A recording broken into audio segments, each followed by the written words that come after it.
The first thing you have to understand with regards to trying to come to terms with the conception of the shadow is to understand the idea of persona.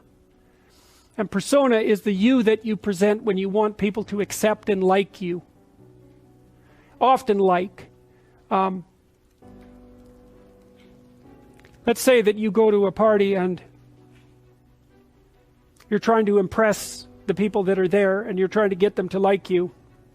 And so you maybe get jabbed at a little bit and you laugh and you go along with everyone so that they like you, and then you go home and you're bitterly resentful about the way that you were put down at this party. And that's going to make all sorts of aggressive, I wish I could have said, it's going to make all sorts of aggressive and vengeful thoughts sort of flash through your imagination. Well, the first part of the problem is that you were too much persona, right? You sacrificed yourself in some sense at the party so that people would like you. And in the second part, you're refusing to admit to the existence of those elements of you that would have actually protected you from doing that. So let's say you go home and you're all bitter and resentful and you have fantasies of revenge. I mean, that reveals to you the shadow part of you that's aggressive. And the thing is, you actually need that, because if you would have integrated that more successfully into your personality, when you went to the party, you wouldn't have had to let people put you down to get them to like you. Instead of having a face like this, which says, I'll take anything that's coming my way, you have a face and a stance that's more determined and assertive. And if you manifest that properly, people aren't going to mess with you to begin with.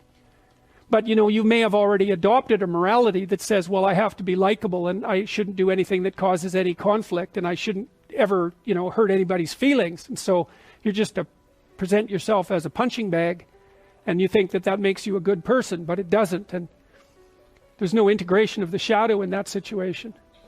So you see that at the end of the movie, when I mentioned this, when Simba climbs up the rock to take control of it, all the female lionesses bare their teeth and he roars.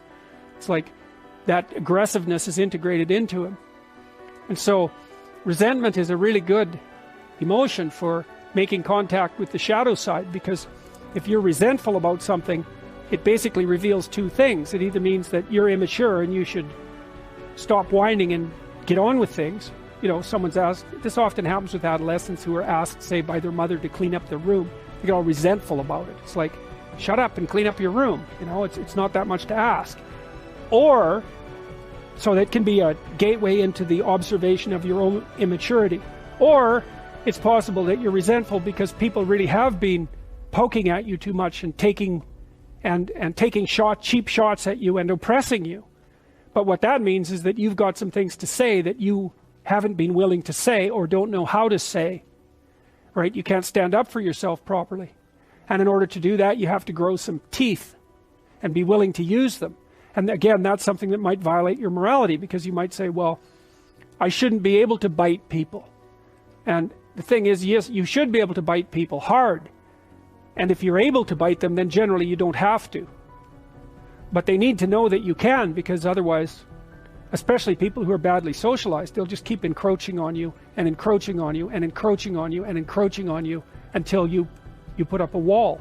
Like someone who's really well put together won't do that, because they're sophisticated.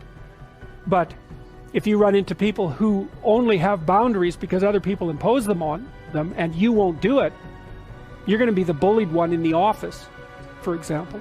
You're not going to get a raise. People aren't going to credit you with your own work. Other people are going to take credit for it. And you're going to go home angry because you're doing your best and you're trying to get along with everyone and nothing ever goes your way. Well, it's because you're a pushover. And you think that's good because you confuse harmlessness with morality. It's not right. Just because you can't do any damage doesn't mean you're moral. It just means you don't have the capability for mayhem. And that makes you a pushover. I mean, the Jungian stuff is very, very dark, It's very dark, because his notion of what constitutes a moral human being is much different from the typical view. He really thinks you get that horrible side of yourself integrated so it's up there where you can use it. Because otherwise you're dangerous.